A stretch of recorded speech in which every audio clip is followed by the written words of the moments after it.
Welcome to Somerset Overtime. Tonight, I thought we would have a discussion about Somerset sports history. And with us, we have someone who knows, it's pretty safe to say he knows more about Somerset sports history than anyone in town. And he's a part of the history himself, as he's the winningest coach in the history of the high school, Doug Chapman. So welcome, Doug. Thank you, George.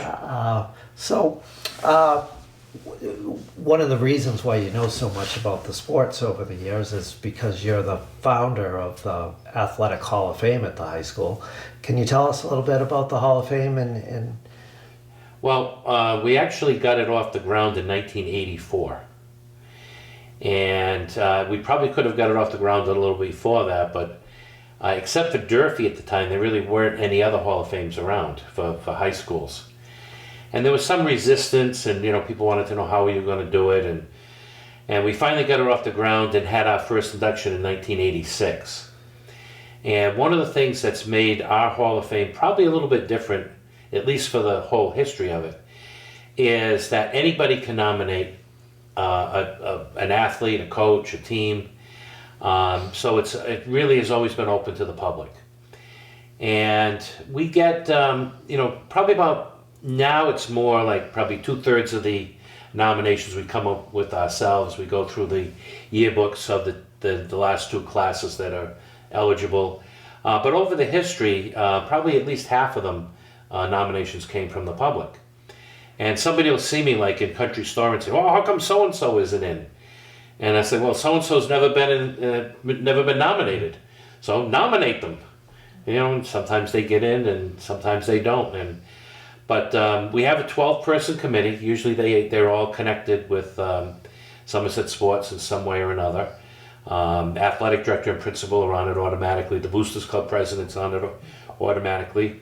And, we go through the candidates. We keep everybody on the list. So if you were nominated in the first year and you still haven't gotten in, you're still on the list. So we have a list of probably close to, I'd say about 180 people still on the list. Wow.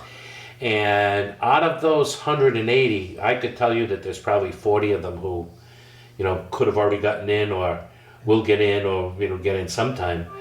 But a lot depends on, it's interesting. Somebody might not get in for several years and they were finalists. And, just like the major sports Hall of Fames, they haven't hit any more home runs or scored any more goals or gotten any more baskets in that time. And then all of a sudden, it seems like it's their year, and then they might go in unanimously, where they might have just come up short for a little bit. But you've got to get like 8 out of 12 votes, so it's not easy. And some people will blame me for somebody who, this person is in and they should be in. And it's like, yeah, well, guess what? I've been voting for them for the last several years, but just because I vote for them, I'm only one of 12. So, but I think overall we've done a good job. One thing I haven't heard. I haven't ever had people come to me and say, well, so-and-so didn't deserve to get in. The argument that we get all the time is, this person, I think, should have gotten in before that person. But I haven't had anybody say to me, like, somebody who got in didn't deserve to get in. So I think, we do a pretty thorough job of going through what we have now. And, there's always going to be people who are going to be unhappy. And some of those people who are going to be unhappy will someday be very happy. One of the other things we do too is when we do the program, we list everybody by class of graduation or years of coaching or whatever. So if you look in the program, you don't know who got in what year. You just can look up based on what class that they were in or what years that they coached. And so, as I say to people, once you're in, you're in. It doesn't matter when you get in, but obviously you want to get in. And this year, the man to my right, George Austin, got the Hall of Fame Service Award, and very well deserved. And I know you're very modest about it, but I had a lot of comments from people in town, because obviously you're not a Somerset graduate, although I think people would think if they cut you, you would bleed blue and white now. But a lot of comments about what a great choice that was. And like I said, I know you're humble about it, and but no, we were very happy to have you included in this past year's ceremony. I was very honored. It's always nice when people appreciate your work. Yeah. So it's nice. It's nice when they recognize it, even if they don't like it. But when they appreciate it and like it, it's even better. And that's always a nice night you have when the people are inducted. You have a dinner. It's Almost the about half of them have been at Fall River Country Club. We did some at the Venus. We did some at White's, and both and they were very well attended and did a nice job as well. But neither one of them would give us a Saturday night. They wanted us to do it on Sunday, and we wanted to do it on Saturday. So that precipitated the move to Fall River Country Club, and we've been doing the Manor on Saturday nights ever since. The other big change that I should mention is that the first 20 years of the Hall of Fame, we did an induction every year, and now we do them every other year.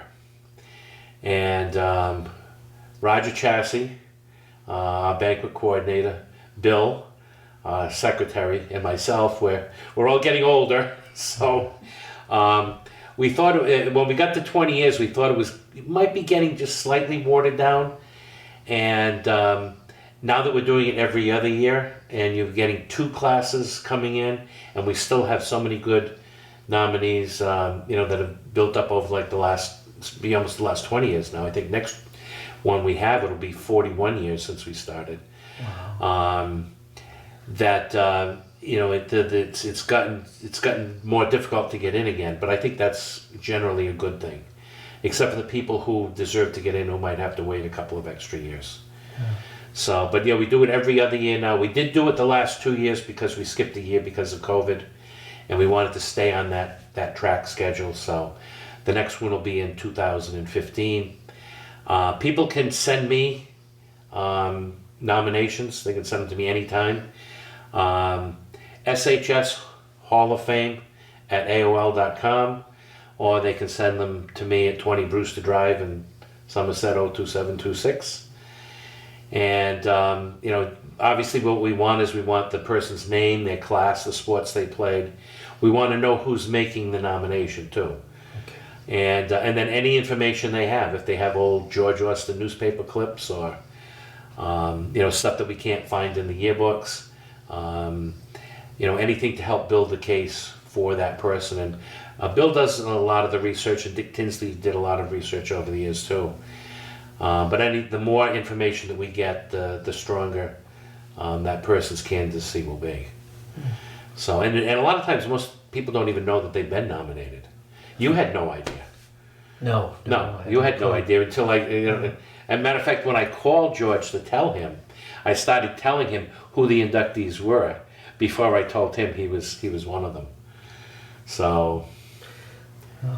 Now, in all these sports, you see the debates online about borderline candidates and should they or shouldn't they be in. Do you guys have a pretty good discussions when your selection committee meets about these? And yeah. And how many first ballot Hall of Famers do you have? I would say first ballot Hall of Famers, if we've put in over 39 years, and I think we've had 29 inductions. If we've had 29 inductions, I would bet we probably have maybe 15 or 16 first ballot Hall of Famers who were unanimous. We've had some who got into the first year but weren't unanimous, but we probably had maybe 14 or 15 who were actually unanimous their first year. So, but you do need 8 to get in.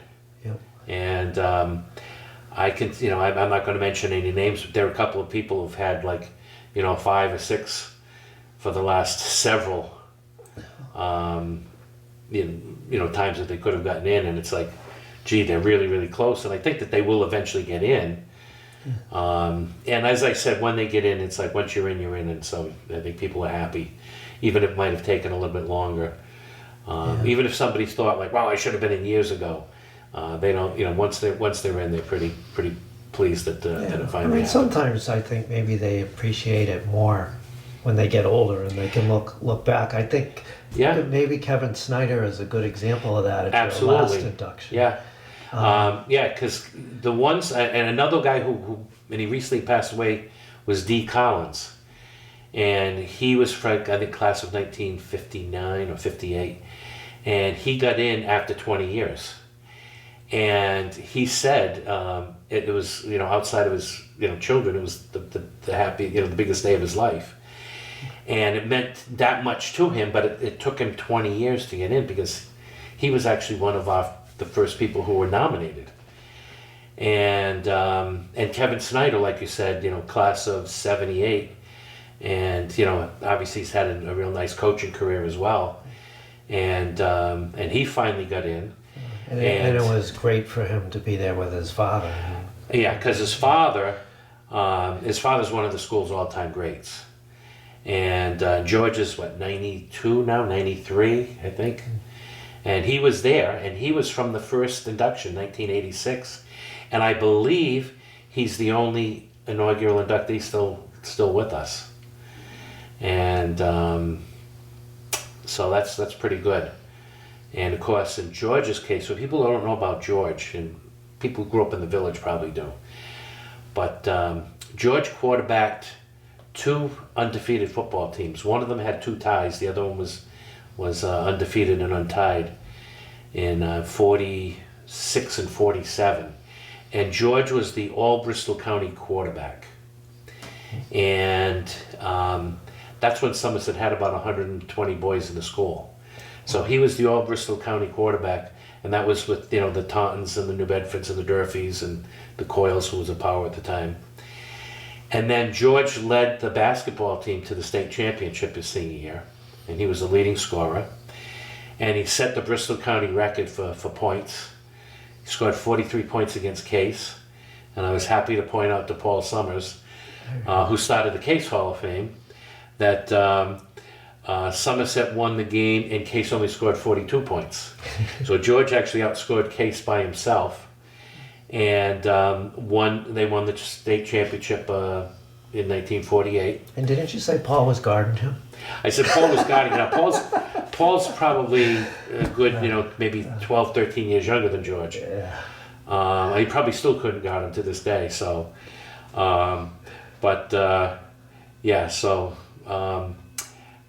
George also helped the baseball team get to a state final at Fenway. They didn't win. And a couple of days later signed a contract with the New York Yankees. So here you have a guy who was a, twice all-Bristol County quarterback, record holder for basketball, and leading the team to the state championship. And then a great baseball player, taking the team to the state finals, and then signing with the Yankees. And how many people today would know that? People still know Jerry Remy, even though he passed away, because of all the years he did with the Red Sox. And obviously, they know Greg Gagne, who won a couple of World Series with the Twins. But when you talk about like high school athletes and impact that people had in town, George Snyder, that's why he's a first-year inductee. And I think Kevin, to join his dad in the Hall of Fame, I think that meant a tremendous amount to him. And you could see the emotion when he was giving his speech and how it really touched his heart. And that's kind of what the Hall of Fame's all about. And then he's been able to impart, things that he learned from Coach Souza, and be imparting them on his players, whether it formerly was golf or ice hockey. And that's why tradition is so important. Gagne was drafted by that dreaded team in New York too, wasn't he? He was, but he never played for them. No. They made a big mistake and traded him. We won't talk about some of their other mistakes that they've been making lately, but the Evil Empire. So we have I'm going to say a very nice Mantle Maris 61 T-shirt behind the camera. So we can give him a little bit of a ribbon. That's another show for another day. You Okay. want to see someone who knows a lot about baseball history, and in particular, that team in New York. It's the guy behind the camera. He's pretty amazing. Well, they even though we're Red Sox fans, George, we have to admit that they've got a great history They do. and great tradition. I compare them to my Celtics, and that's Yeah. And I had, and the pinstripes are a shop uniform. I hate to admit it, they are. Yeah, well, they wear them here too, right? So, but when you were mentioning about, with the Hall of Fame and, maybe me knowing the most about, the history, Bob Sousa was unbelievable. Yeah. And so, I would have put myself behind him. I probably knew more about the more modern stuff, but, he lived a lot of the older stuff. And he didn't forget anything. The details he could remember were just amazing. Yeah. I used to run into him at Ma Rafa's every Thursday when I was going there for lunch, and he always had a different baseball hat on. Oh, But yeah. he would tell me about a game from 50 years ago and who got what hits in what innings, and it was just amazing. His Well, I mean, obviously, a lot of us, we really miss him, and we really appreciated him when he was here. I told him when, at Clifton, when he was, suffering with his Parkinson's, and I said to him that, I said, you really had a huge impact on me. And he said, well, you didn't play for me. And I didn't. I said, no. I said, but I covered your teams, and, I saw how you approached things and operated, and, how you dealt with kids, and how you were using analytics really before other people were. And I said, you had a huge impression on me, and I would consider you a mentor, as a coach. And he was like, wow, he goes, you've won way more games than I did. He goes, and you're saying that I was, and I said, yeah, it's true. And, so he not only was a mentor, but he became a friend, and really an important voice on the Hall of Fame committee as well.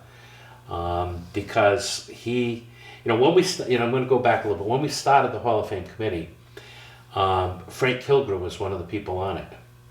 And Frank started working in town, I think, in 1927. And varsity sports started in 1930. So when we started the Hall of Fame, and for the first few years, we had somebody on the committee who went back to before sports started. wow. And, and then we had Jim Sullivan, and we had Jack Knievy, and Bob Sousa, and we had on the girls' side Fran Corcoran, and Joan Carpenter. And so we've had like a great span of knowledge when we started that went back to the very beginning. And of course now that beginning is 93 years ago.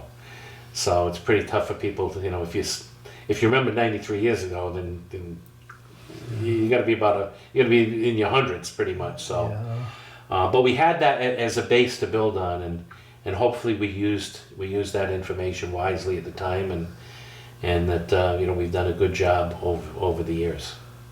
I mean, and Mr. Sousa is the most decorated inductee of your Hall of Fame, right? Well, yeah, because he got in as a player, as the shortstop and captain of the '57 state champion baseball team.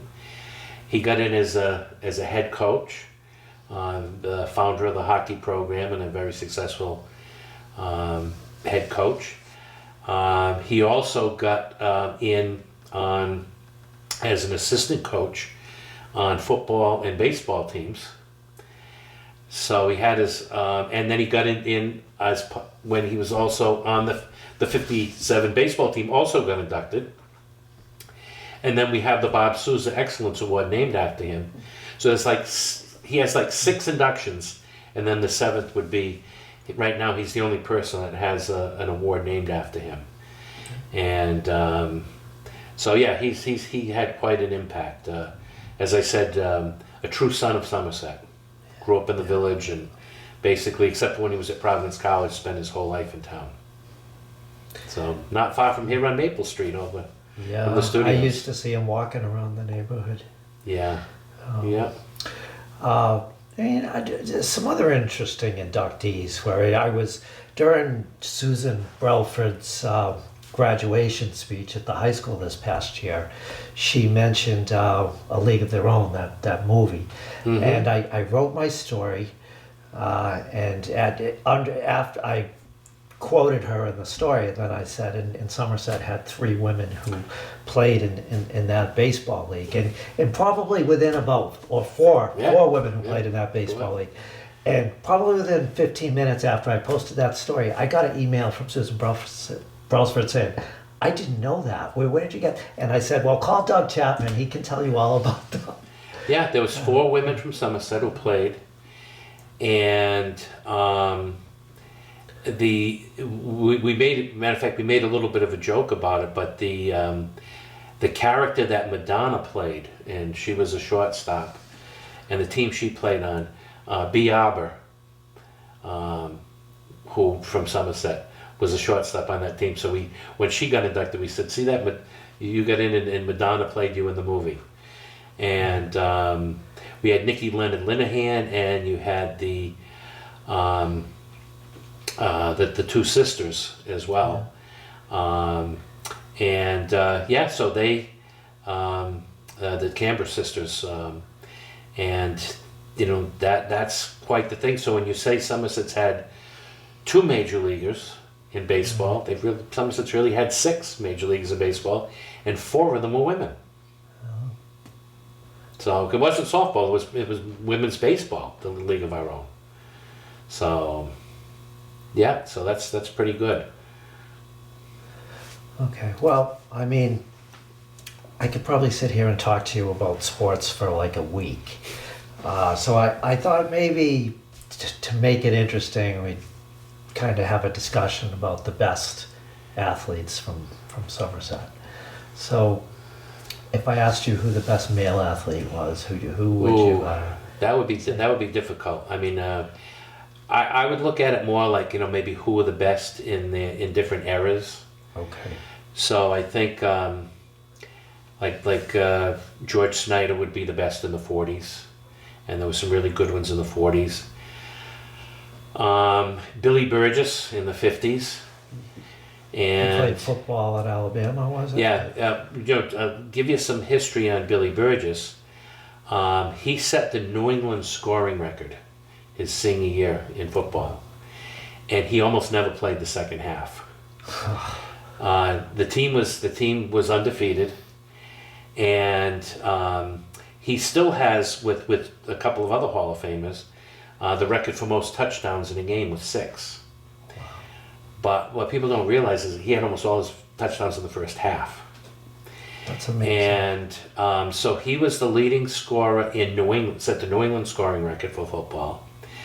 Had over 1,000 yards in 6 games. And like I said, didn't play much more than half. He led them, the Somerset, to the 1954 state championship in basketball. He was the leading scorer then. He also led the baseball team to the state finals, was the leading hitter on the baseball team, and but they lost in the state finals. And he got a full scholarship for football to Alabama. Now, Alabama, Nick Saban's not going to be making too many trips to New England looking for football players. No. But he got a full scholarship as a running back to Alabama. But back then, was Alabama what Alabama is today? Well, they were major, but they weren't not what they are now. But they were still major. It's a Division I program. Yeah, and he ended up injuring his knee, and he ended up finishing his career with a bunch of guys from Somerset on the BU team. And of course, when he played in high school, his coach was John Simpson, who later became the athletic director at BU. He was Somerset's football coach for most of the 1950s. He left a state championship team for Carlin Lynch because Carlin Lynch coached the 58 state championship team.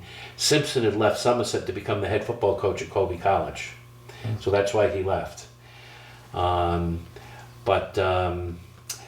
Burgess hurt his knee, ended up finishing at BU. He was drafted by Pittsburgh. And I believe, and I don't have the records, but I think he might have played a little bit in the Canadian Football League. Okay. And but so he would be the guy from the 50s. Would you consider him to be the best football player that's played at Somerset? Ooh, that's kind of tough too. I mean, they've had some good ones, but when you look at I'm going to say from the 2 Super Bowl teams in the early '80s, Rick Kowalski was the big star on that team. Yeah. and he ended up playing like at University of New Hampshire, and and he was good college player. Yeah. But it wasn't like he had consecutive 1,000-yard seasons too, but it wasn't like he got to go to Alabama. Yeah. That's So that would be kind of maybe like one of the factors he could use as a deciding factor. 60s, there's a lot of good ones in the 60s too.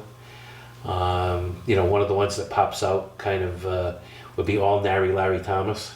okay. And later was the head baseball coach for I think 18 years, and won a state championship. Tom McDermott was another one who was really good. I mean, they were just. Ray Kowalski was an excellent football player who ended up having a really good career, all Ivy at Cornell. He was a bruiser. Rick's older brother, totally different styles. Rick was really fast, and Ray was just like straight ahead. I know Larry Thomas and Dick Tinsley were winning championships in the Florida senior softball leagues down there. Probably with Dick as the manager and Larry as the player. Yeah, that's the way it was. So, then you go into the 70s, and 1978 you had Ronnie Marsalis, who set the Massachusetts state scoring record for hockey, and in the same class you had Mike Borden, who was definitely one of the best basketball players that the school's ever had. Along with, we mentioned when we talked earlier, Tom Harrington, who was our first 1,000-point scorer. Tom Harrington's the only, we would have to put him in the 50s too. We'd probably put him right behind Burgess. Okay. But to just backtrack a little bit, he was the first 1,000-point scorer in school history in basketball. He was a sophomore on that state championship team. He also was a very good end in football. And of course it helped that he was like about 6'4", 6'5", and just tossed that ball up to him. And in baseball, he was a great pitcher, and he had multiple games where he struck out over 20 in a game. And I believe Paul Summers would correct me on this, but I think he had a perfect game against Case and struck out like 24. So that's pretty good too. So they must have been playing 9 innings at that time. Yeah. 'Cause Yeah. today they play 7 today. Yeah. Then it starts to get even more muddled when, you get to the 80s, actually in the 70s, all of a sudden you went from, 3 or 4 sports for boys and girls to all of a sudden now you get like 20 sports. Yeah. And, like how would you say, like if you look at the Cote sisters, they were all great gymnasts, and they went to Duke and North Carolina and William and Mary and all the great college. Cornell, Kathy Cote was the gymnast of the year for the Ivy League at Cornell. Yeah, a lot of people living in town today probably don't know that Somerset was such a powerhouse in gymnastics. 13 straight years without losing, 113 wins in a row. And Coach Bill Bonicoat. And but if you want to talk about like some of the women, I think I could safely put Sue Marsalis first. And we've had some, right up to this day, we're having, a lot of great female athletes. But she set the national scoring record for field hockey, and it was kind of a different game than it is now. There wasn't a lot of goals scored when she played, except when she played. Yeah. And she played defense her first year. When she was a freshman, she started on defense. So she basically set the national scoring record playing in 3 years. And she was also a very good basketball player, and she split her 4 years in high school in the spring, 2 years track, 2 years softball. And she could do anything, whatever it was, she could just show up and play. And I know all this stuff because we were classmates, and we were friends growing up too. And I think I joked about I think one of my greatest athletic achievement might have been I beat her in the softball throw at Chase Street School in elementary school, and you had the president's physical fitness test. Most of the guys didn't, but she might beat me today though. But anyway, and then of course she was the first woman to get a full scholarship, athletic scholarship to the Ohio State University. And if you look at if you want to go on their website, and you want to look at their field hockey records, she still owns all of them. Wow. And she was, 3-time first team All-American. She was in the top 4, if not even higher, all-time for the NCAA when she graduated. 5 years on the U.S. national team. 1980 was voted the best player in the world. So how many people can you have from Somerset who were the best in the world? And was selected for the Olympics, but didn't get to play. Right, except because of the boycott of the Russia, and she would have gone to the Olympics, and I know that's probably to this day remains a big disappointment with her, and rightly so. Then you look at Pam Buston, All-American Honda Broderick Award finalist for field hockey at UMass, coached at Louisville. Now she's doing great at Duke. Nikki Castingay, she had a great, she was the New England Athlete of the Year for the Boston Globe. And, she was a really good softball player, New England champion, and was it the javelin? I think it was the javelin. It wasn't the shot put, I think, with her. We'd have to ask John Azevedo that. Yeah. And, of course, great field hockey player, and was a scholarship player for UConn. And then she had a really nice coaching career at both Bridgewater State and UMass Dartmouth. Those 3 probably, unless you want to, I'm not really going to count the most recent ones, because I think it's a little too soon. But if you want to go in history, Sandy Kurt is another one, 1960s. She was a great all-around athlete. She had a great coaching career at Lexington. Joan Chase Carpenter played 5 sports in high school. Played, I think, 3 sports at Western Kentucky. Then was a legendary coach at Westport. Bev DeMarco Hathaway. Yeah.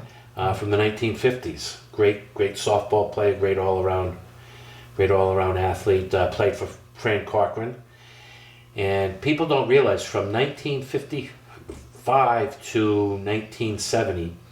And Frank Corcoran coached, she coached all the girls' sports. Her teams won 32 championships. Wow. 32 championships. And she never got to play. It wasn't until 1975 that the MIA had state tournaments for girls. So how many of those great teams and undefeated teams might have won state championships had they gotten the opportunity? And that was one of the nice things about this year with Sheila Fitzgerald getting the Bob Sousa Excellence Award. Sheila basically had to fill, her and Kathy Goodwin had to fill Fran Corcoran's shoes. And particularly in field hockey, when she came in, they didn't miss a beat. And that success just continued. And of course it helped to have players like Sue Marcellus too. Yeah. But Sheila was a great coach in her own right, and she came in when Title IX was coming in, and you had the women's movement and wanting equal opportunity and stuff, and so it was a kind of a tumultuous time, but they maintained their success, and having coaches like Sheila Fitzgerald and Kathy Goodwin doing the girls after Fran Corcoran, that made a big difference for the high school. I know that Sue Marcellus still really roots for the Ohio State because she's a friend of mine, and I know where she lives, and you will see her Ohio State flag out, flying outside her house whenever they're playing. Okay, now my nephew, who was on the basketball team with Tony Gaffney that got to the Garden, he too is a Buckeye. And he's coaching basketball now with Diamond. And if you go to his house in Fall River, on his front yard he has this big ceramic mushroom, and the top of the mushroom is the Ohio State logo. Oh my goodness. So you should tell Sue where he lives and go by and take a look at the mushroom. Yeah. See, now I don't go back quite that far, but I would say in the 26 years that I've been covering sports here, a couple that I might add would be Rachel Smith. Yeah, and Rebecca was really good too. Yeah. Yeah, Rachel just seemed to have this drive Yeah, in basketball, volleyball, and track. I mean, obviously they won the state championship yeah, in the volleyball, and she, at some point, Rachel broke her mother's. yes, Was it the single game scoring yes, record? yeah. And Yeah, then, Liz. but, Yeah, her mother was a great player too, Liz Langfield. and I mean, and I think volleyball was their favorite sport, Yeah. and their mother coached them in that. Yes. But track and field ended up Oh, really yeah. being Yeah. Rachel's sport. She won the state pentathlon, Yeah. and then she went to Bridgewater State and did really Yeah. well there. And I think Dean Junior College first and did it. Okay. Yeah, and like junior college All-Americans. There was an interesting dynamic there because Rachel was the best female athlete in the area. And Rebecca would have been the best female athlete at any other school, but the school where her sister was. Yeah. So And they were twins. and they were twins. But so it's like, okay, so you had one who was, like the best athlete in the area, and then you had the other one who, like I said, was the next person after her. So it was an interesting dynamic, but they made it work. There didn't seem to be any sibling rivalry or friction and stuff. And they worked well together and obviously had a lot of success. And the other one I would add, who was a tremendous athlete, even though she was only about this tall. Marissa Mello. Yeah. Yep. I mean, obviously, great soccer player, which I think was her best sport. But I really enjoyed watching her play basketball. She point could guard. play. She was a 1,000-point scorer, and ended up playing both soccer and basketball. She was on the teams at that school I won't mention. Boston College.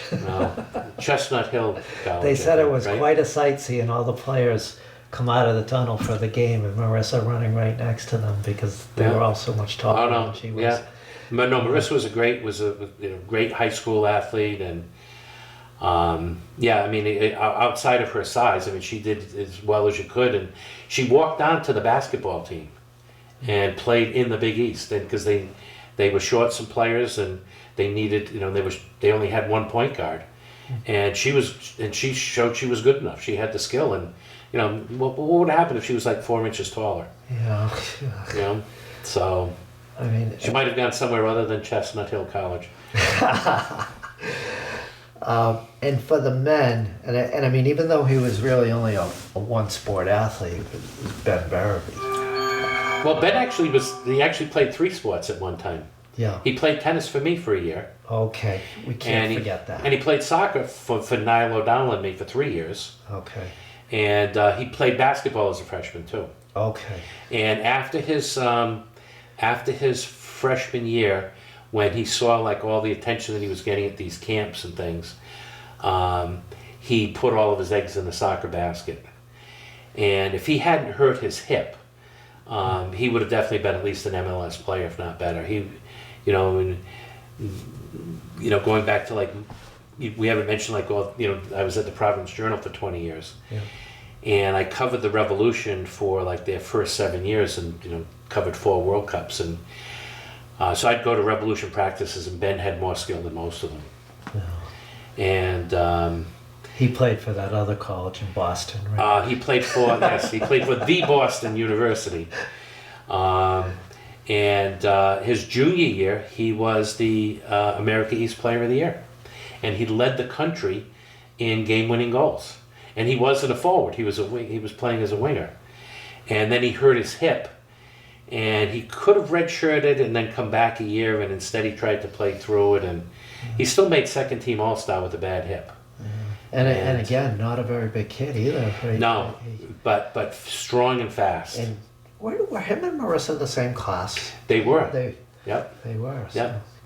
Small but great athletes in that class. Yeah. Probably. I think we could safely say the best male and female soccer players that the school has had, and we've had some really really good soccer players too, as well. So, but yeah, I think Ben, you would have to say he took it further than anybody else did. So, yeah. And then there's one of my favorite athletes that I've watched was Tony Gaffney, obviously. Yeah. Yeah. and the Gaffney family. I mean, they were all good athletes, all of them. And Bud was the point guard when as a freshman, and then Tony, and Tony, got the team to the Garden. I mean, I think they were like 2-21 his junior year, and then they won the South sectionals. Well, he also grew like 6 inches in between his junior and senior year. I mean, he was still a very good player. I think his junior year, he scored like 17 points a game. But I mean, obviously his senior year, he averaged a triple-double between points, rebounds, and blocks, which was just incredible. Yeah. Then he had 2 colleges for his college career. He went to BU first. Didn't have the greatest experience with the coach's son played the same position as him. And then he transferred to UMass Amherst. The greatest college there is. And State College.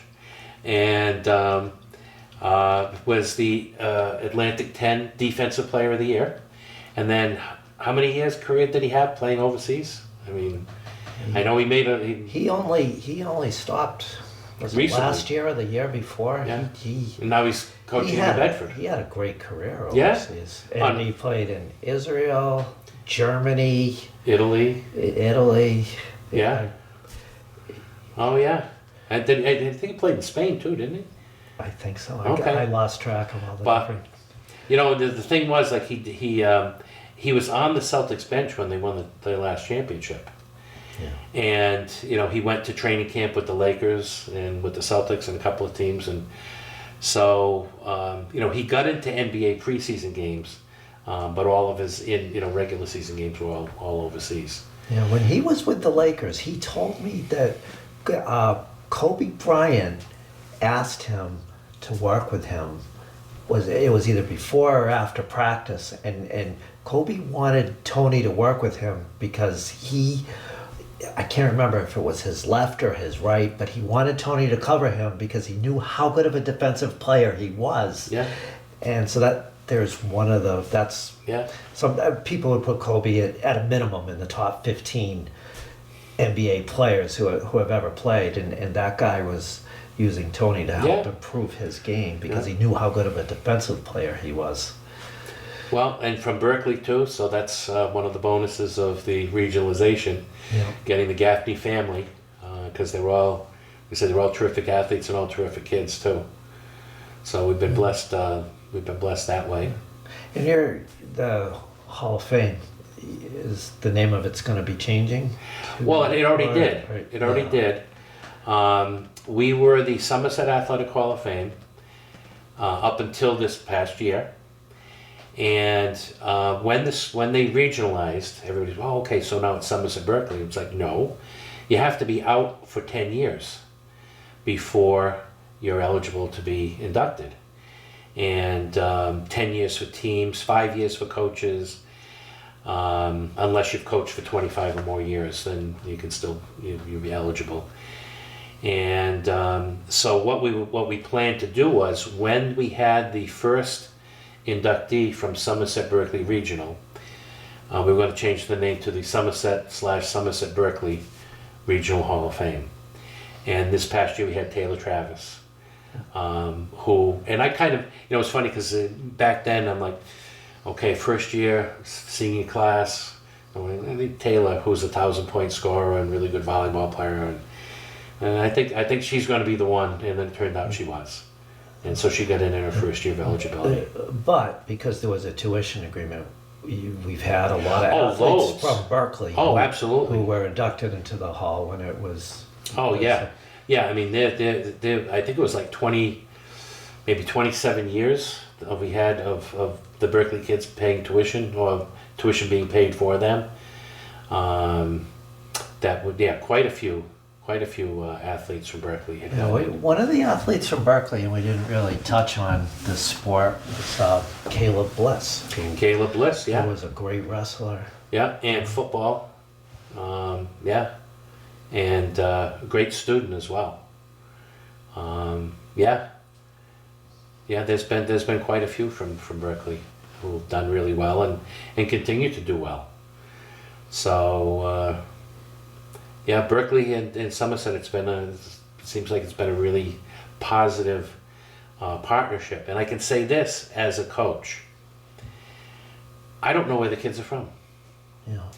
So, like, I know, like, there are other schools and the regional schools, and okay, you know, somebody's from this town and somebody's from that town, and there's like cliques and stuff. Unless I ask them, maybe because if they needed, if they're getting a ride home and something like that. A lot of times I don't. It takes a while before I figure out whether they're actually from Somerset or Berkeley, unless I already know the family, and that's a good thing. Yeah. That's a good thing because the Berkeley kids have been totally, integrated into the whole thing, and there's no difference. Yeah. Whenever I go over there to do a story, I don't ask them where they're from. They're a Somerset-Berkley student. That's it. Yeah. Yeah, and we've had some good tennis players from Berkeley too, even though the town doesn't have a single tennis court in the whole town. And that's something we didn't talk about. We've gone all this long. I know. How could that happen? Yeah, and we haven't even spoken about tennis. Who would be the best tennis players to play at the high school? Well, we had, and I'm going to mention the Fall River Herald News. They came out with the 10 best high school tennis players, boys and girls, in the history of the area, and 5 of the 10 were from Somerset. So I could put those 5 down right now, and I'm going to start out with Ronnie Paquette, who was a teammate of mine. He could beat you any way he wanted. He could stay back and be consistent. He could attack the net. He could beat you with his serve and volley. He could hit all the shots. His junior year, which was my senior year, he didn't lose a set the whole year at number 1 singles. Didn't even come close to losing. I don't think he even gave it more than 3 games. And he went to Virginia Tech, won the Metro Conference Singles Championship as a freshman when it included teams like Florida State. So that's pretty darn good. And then the other 4 I coached. And you had John Tavares, who lost 1 match in his whole high school career. Didn't play his junior year, but only lost once. He had a scholarship to Nevada Reno, who was in the top 20 in the country at the time. You got Matt Charest, who probably had the best high school career. He played 4 years of first singles, and he won 80 dual matches. So that's more matches than we play in a regular season. So he won 80 matches, so he averaged 20 wins a year. And he comes from a tennis family. Oh, absolutely. As does, and they're connected, the next 2, Dave and Jay Sullivan, who are both fantastic players for us. And Matt and Dave and Jay would be first cousins. First cousins. And Carol Charest, Matt's mother, who made the girls' team for the Herald News, would be their aunt. And then we have Jane Sullivan, their sister, who the Herald News picked as the number 1 girl. And I think Jane and Amy Charest, Carol's daughter, they would be the 2 best. And then we've had Kaylee Holt as well, who did really well and was a 4-year All-Star at Emerson College, and so there's been been quite a few good ones. And it was interesting that when I looked at the Herald News list, like I said, I had connections to 5 out of the 10 boys. 4 of them I coached, 1 I was a teammate with. Carol I was a teammate with. Jane I coached. Amy I coached for a couple of matches when Gary Druniak went away. Kaylee I coached in soccer for years, and she's coached with me for years at UMass Dartmouth. And then Mary Doucette, who got picked from Durfee, I coached her at Bridgewater State. And Nicole Pelletier from Case, I coached her at UMass Dartmouth. So I think out of the 20, the top 10 boys, top 10 girls, I think I have some connections with like 12 out of the 20. And that also says I've been around for 45 years too, coaching. So, that says a lot. Doug is like the tennis czar of the area between everything he's involved in. Well, USTA, all this. yeah. Well, matter of fact, today I had multiple meetings already. So, I mean, you know that I'm the president of USTA Rhode Island. I'll be going into my 13th term there. I'm on the USTA New England board. I'm on the USTA National Schools After Schools Committee, USTA National High School Committee. I'm on the Wheelchair Tennis Committee. I'm also on the NCAA National Tennis Committee, and I'm the chair of Region 1. And of course, 12 years at UMass Dartmouth and 45 at Somerset. So, yeah, I think I've got some connections in tennis. All right. Well, you know what? We could go on all night, and I actually had a bunch of other topics, but the Yankee fan is giving me the signal right now. Uh-oh. So, you know what? We'll have you come back another time, and we will Whoa. continue the conversation. That might be a warning for some people. Not coming back. Okay. So, Thank you, Judge. Thanks for coming in. My pleasure. That was a good conversation. We will see you next time on Somerset Overtime.